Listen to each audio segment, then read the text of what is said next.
सायुधं दिव्यमाल्याम्बरधरं दिव्यगन्धानुलेपनं सर्वाश्चर्यमयं देवम् अनंतं विश्वतोमुखम्।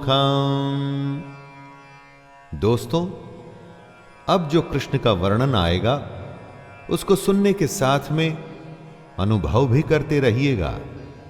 अभी तक आपने कृष्ण की जो भी व्याख्या सुनी, अब उसका मूर्त रूप आपके सामने आएगा। जो सुना अब वो देखिए भी। संजय कहते हैं, अनेक मुख और नेत्रों से युक्त, अनेक अद्भुत दर्शनों वाले, बहुत से दिव्य भूषणों से युक्त और बहुत से दिव्य शस्त्रों को धारण किए हुए और दिव्य गंध का सारे शरीर में लेप किए हुए, सब प्रकार के आश्चर्यों से युक्त, सीमा रहित और सब ओर मुख किए हुए विराट स्वरूप परम देव परमेश्वर को अर्जुन ने देखा। देवी सूर्य सहस्रस्य भवेद्युगपदुत्थिता यदि भासदृशी सा स्यात् भासस्तस्य महात्मनः। क्या सूर्य से कभी आंख मिला सकते हैं? क्या एक टक उसे देख सकते हैं? कृष्ण के विराट रूप को देखना एक नहीं, हजारों सूर्य को देखने के समान है। इसीलिए अर्जुन अपनी प्राकृत आंखों से उसे नहीं देख सकते थे। इस विराट रूप का नजारा करने के लिए ही अर्जुन को दिव्य चक्षु दिए गए थे। संजय धृतराष्ट्र को बताते हैं कि जैसे ही कृष्ण का विराट रूप सामने आया तो ऐसा हुआ कि जैसे कि आकाश में हजार सूर्य एक साथ उदय हो गए हों। दोस्तों, हजार सूर्य जब एक साथ उदय हो तो सोचिए कितना प्रकाश होगा। इतना ही प्रकाश उस समय अर्जुन के सामने था। तत्रैकस्थं जगत्कृत्स्नं प्रविभक्तमनेकधा अपश्यद्देवदेवस्य शरीरे पांडवस्तदा। कृष्ण अपना विराट रूप अर्जुन को दिखा रहे हैं। आवश्यक बात यह है कि कृष्ण का रूप असल में इस चराचर का ही तो रूप होगा, क्योंकि ये दुनिया, प्रकृति, हमारी आत्मा सब उसी के अंश का ही रूप है। इसीलिए स्वाभाविक है कि अर्जुन को जो दिखें उसमें हमारा ये पूरा विश्व, ब्रह्मांड और हम खुद भी शामिल हों। संजय कहते हैं कि पांडुपुत्र अर्जुन ने उस समय अनेक प्रकार से विभक्त अर्थात पृथक पृथक संपूर्ण जगत को देवों के देव श्री कृष्ण भगवान के उस शरीर में एक जगह स्थित देखा। अर्जुन को अब ये जगत अलग अलग और बनता हुआ भी दिख रहा है। ततः स विस्मयाविष्टो हृष्टरो मा धनंजयः प्रणम्य शिरसा देवं कृतांजलिर्भाषत। अर्जुन ने पहले जो सुना उसकी कल्पना भी नहीं की थी। अब जो वो देख रहा है उसके बारे में वो सोच भी नहीं पा रहा। अर्जुन एक अंत न होने वाले आश्चर्य से चकित है और उसका पूरा शरीर रोमांच से भर गया है। उसके सामने प्रकाशमय विश्वरूप परमात्मा स्वयं खड़े हैं। अर्जुन श्रद्धा भक्ति सहित सिर से प्रणाम करके अपने हाथ जोड़ लेता है। अर्जुन दुविधा में था। उसने अपना कर्म करने से मना कर दिया था। कृष्ण ने कहा कि वो उसे ज्ञान देंगे। अर्जुन ज्ञान लेने लगा, सवाल करने लगा। उसे नहीं पता था कि उसे क्या मिलेगा। और देखिए दोस्तों, अब वो भगवान श्री कृष्ण के विराट स्वरूप के सामने नतमस्तक खड़ा है। अर्जुन उवाच पश्यामि देवांस्तव देवदेहे सर्वांस्तथा भूतविशेषसङ्घान् ब्रह्माणमीशं कमलानस्थ ऋषींश्च सर्वानुरगांश्च देव्यान् अनेकबाहूदरवक्त्रनेत्रं पश्यामि त्वां सर्वतोऽनन्तरूपं नान्तं न मध्यं न पुनस्तवादिं पश्यामि विश्वेश्वर विश्वरूप। हाथ जोड़ के आश्चर्य से भरा हुआ अर्जुन कृष्ण में सारे देवता, अनेक भूतों के समुदायों को, कमल के आसन पर विराजित हुए ब्रह्मा को, महादेव को और संपूर्ण ऋषियों को तथा दिव्य सर्पों को देख रहा है। दोस्तों, ऐसा ही तो कृष्ण ने अपना रूप बताया था ना? तो जो बताया था सो वो सामने है। अनेकों अनेक भुजा, अनेक पेट, न जाने कितने मुख और अनेक नेत्र, यानी कि सब ओर से अनंत कृष्ण का विराट रूप जैसे हर दिशा में है। यह बताना मुश्किल हो जाएगा कि इस रूप की शुरुआत कहां से हो रही है, कहां इसका मध्य और कहां इस रूप का अंत हो रहा है। इसीलिए अर्जुन कहते हैं, हे विश्वरूप, मैं आपके न अंत को देखता हूं और न आदि को ही। किरीटिनं गदिनं चक्रिणं च तेजोराशिं सर्वतो दीप्तिमन्तं पश्यामि त्वां दुरनिरीक्षं समन्तात् दीप्तान्लार्कद्युतिमप्रमेयम्। अर्जुन किसी तरह से शब्दों में अपने आश्चर्य को व्यक्त करते हुए कहता है, आपको मैं मुकुट युक्त, गदा युक्त और चक्र युक्त देखता हूं। सब ओर से प्रकाशमान तेज के पुंज, प्रज्वलित अग्नि और सूर्य के सदृश ज्योति युक्त, कठिनता से देखे जाने योग्य देखता हूं। दोस्तों, क्योंकि कृष्ण का न तो ओर था न छोर, वे हर तरफ थे, इसीलिए हर तरफ से हाथ गदा उठाए हुए, अनगिनत मुख, अनगिनत मुकुट पहने हुए और हर ओर से ही वो सुदर्शन चक्र उठाए हुए दिख रहे थे। हजारों सूर्य की रोशनी कृष्ण को तेज के पुंज के रूप में प्रस्तुत कर रही थी। त्वमक्षरं परमं वेदितव्यं त्वमस्य विश्वस्य परं निधानं त्वमव्ययः शाश्वतधर्मगुप्ता सनातनस्त्वं पुरुषो मतो मे। जो सुना था अब उसी को देख अर्जुन का अंतःकरण कृष्ण को जान रहा था। कृष्ण ने कहा था कि वो परम अक्षर है, यानी कि जिसका क्षय नहीं होता, जो नाश रहित है। कृष्ण ने यह भी बताया था कि जब कुछ नहीं था तब वो थे। कृष्ण उस समय को भी जानते हैं जब अर्जुन नहीं था, और आने वाले उस समय को भी जो अभी आया नहीं है। इसीलिए अर्जुन कृष्ण को इस जगत के परम आश्रय, अनादि धर्म के रक्षक, अविनाशी सनातन पुरुष हैं ऐसा बता रहा है।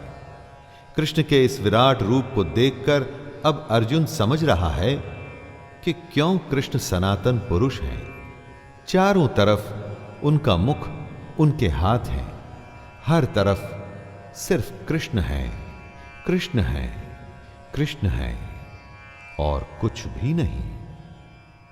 अनादिमध्यान्तमनंत वीर्यम् अनंत बाहुं शशि सूर्य नेत्रं पश्यामि त्वां दीप्तहुताशवक्त्रं स्वतेजसा विश्वमिदं तपन्तम्। अर्जुन कृष्ण के रूप का वर्णन करने की कोशिश कर रहा है। वो कहता है कि जिसका न आदि दिखता है न अंत दिखता है और मध्य भी नहीं दिखता, ऐसे रूप वाले को मैं जगत को पालते हुए देख रहा हूं। मैं देख सकता हूं कि कृष्ण का यह रूप अनंत सामर्थ्य से युक्त, यानी कि ये कुछ भी करने में समर्थ है। इस रूप की अनेकों अनेक भुजाएं हैं। चंद्र और सूर्य के जैसे नेत्र और मुख कैसे प्रज्वलित हो रखे हैं। इतना प्रकाश है कि बताना मुश्किल है। कृष्ण का ये तेज पूरे जगत का पालन पोषण करता हुआ दिख रहा है। द्यावा पृथिव्योरिदमन्तरं हि व्याप्तं त्वयैकेन दिशश्च सर्वाः दृष्ट्वाद्भुतं रूपमुग्रं तवेदं लोकत्रयं प्रव्यथितं महात्मन्। जब हम इस दुनिया को देखते हैं तो नीचे धरती, बीच में वायु और ऊपर आकाश दिखता है। इन तीनों के बीच की दुनिया दिखती है। इसमें विचरते हुए प्राणी दिखते हैं। अब एक ऐसे दृश्य की कल्पना करने का प्रयास करिए दोस्तों कि स्वर्ग और पृथ्वी के बीच का संपूर्ण आकाश तथा सब दिशाएं कृष्ण से ही परिपूर्ण है। कहने का अर्थ है कि आपकी दृष्टि जिधर भी जाए आपको सिर्फ और सिर्फ कृष्ण ही दिखाई दें। ऐसा रूप अलौकिक है जो इस लोक का नहीं और साथ में बेहद भयंकर भी है। इतना भयंकर है कि तीनों लोक अति व्यथा को प्राप्त हो रहे हैं। अमीहि त्वां सुरसंघा विशन्ति केचिद्भीताः प्राञ्जलयो गृह्णन्ति स्वस्तीत्युक्त्वा महर्षिसिद्धसंघाः स्तुवन्ति त्वां स्तुतिभिः पुष्कलाभिः। अर्जुन कृष्ण के विराट रूप को देख अपनी समझ से उसका वर्णन कर रहे हैं। धरती से आकाश तक जितनी ही दिशाएं हैं उनमें उन्हें सिर्फ और सिर्फ कृष्ण दिख रहे हैं। अर्जुन आगे बताते हैं कि देवताओं के समूह कृष्ण में प्रवेश कर रहे हैं। उनमें से भयभीत होकर हाथ जोड़े कृष्ण के नाम और गुणों का उच्चारण कर रहे हैं। न जाने कितने ही महर्षि और सिद्ध पुरुषों के समुदाय कल्याण हो ऐसा कहकर उत्तम उत्तम स्तोत्रों द्वारा कृष्ण की स्तुति कर रहे हैं। चराचर जगत हो या कि देवता, सब कृष्ण से उत्पत्ति पाते हैं और उसी में प्रवेश कर जाते हैं। रुद्रादित्या वसवो ये च साध्या विश्वेश्विनौ मरुतश्चोष्मपाश्च गन्धर्वयक्षासुरसिद्धसंघा वीक्षन्ते त्वां विस्मिताश्चैव सर्वे। ऐसा कहते हैं कि कालांतर में शिव 11 रुद्रों के रूप में प्रकट हुए थे और इनका काम था देवताओं की रक्षा करना। इसी तरह से आदित्य और वसु भी देवता हैं। अर्जुन जो कृष्ण का विराट रूप देख रहा है उसमें ये 11 रुद्र, 12 आदित्य तथा 8 वसु और इनके अलावा साध्यगण, विश्वदेव, अश्विनी कुमार तथा मरुदगण और पितरों का समुदाय। इतना ही नहीं, इनके अलावा गंधर्व, यक्ष, राक्षस और सिद्धों के समुदाय ये सब विस्मित होकर कृष्ण को देख रहे हैं। दोस्तों, ऐसे कृष्ण के रूप को देख क्या मनुष्य और क्या देवता सब विस्मित ही हो सकते हैं। रूपं महत्ते बहुवक्त्र नेत्रं महाबाहो बहुबाहुरुपादं बहुदरं बहुदंष्ट्राकरालं दृष्ट्वा लोकाः प्रव्यथितास्तथाहम्। बड़े प्यारे लगते हैं अपने बाल रूप में कृष्ण, या जब वो गोपियों के साथ रास करते हैं, लेकिन वो सच्चाई नहीं है। सच्चाई है उनका ये विराट रूप, और इस रूप की खासियत ये है कि ये विराट तो है, उससे भी ज्यादा विकराल है।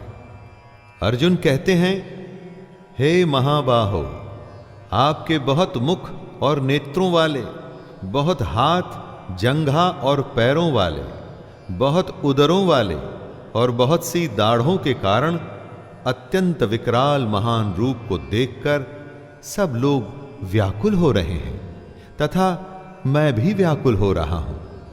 दोस्तों, बेचैन है हर कोई इस काल रूप को देख के।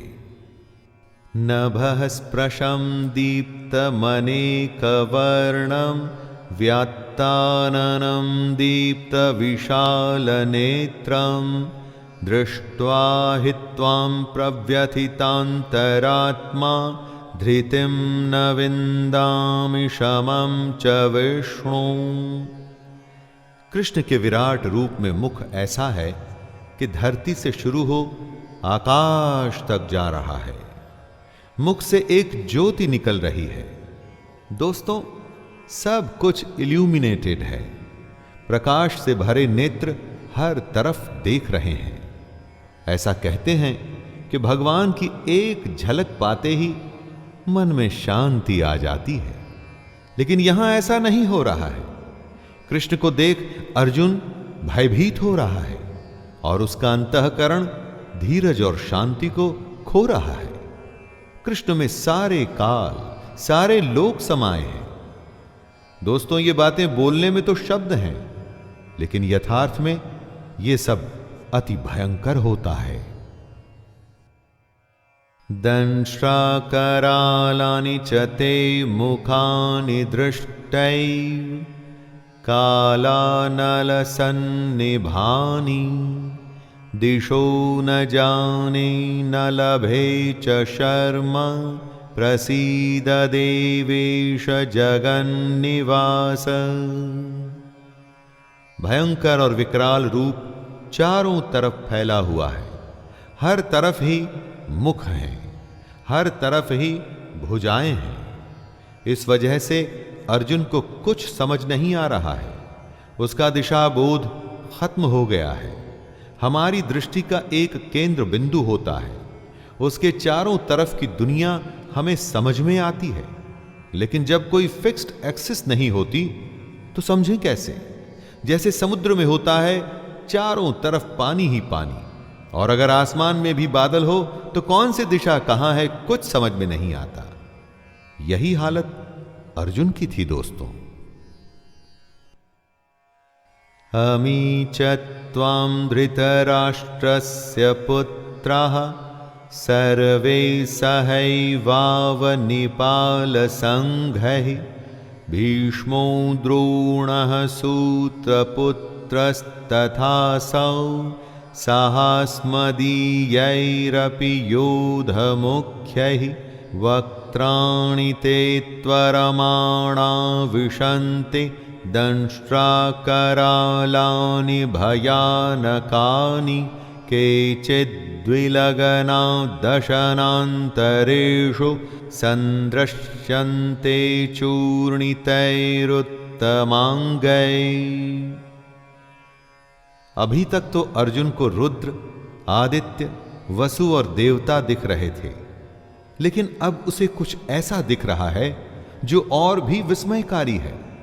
धृतराष्ट्र के सभी पुत्र, उनका साथ दे रहे राजाओं के समुदाय सब कृष्ण में प्रवेश कर रहे हैं। इतना ही नहीं, भीष्म पितामह, द्रोणाचार्य और कर्ण स्वयं अर्जुन के पक्ष के राजा और योद्धा भी विकराल भयानक मुखों में बड़े वेग से दौड़ते हुए प्रवेश कर रहे हैं। मुख में जाते हुए वो चकनाचूर हो गए हैं। कई एक चूर्ण हुए सिरों सहित कृष्ण के दांतों के बीच में लगे हुए दिख रहे हैं। दृश्य ऐसा है कि सोच के रोंगटे खड़े हो जाते हैं। अर्जुन तो स्वयं अपनी दिव्य दृष्टि से यह सब प्रत्यक्ष देख रहा था।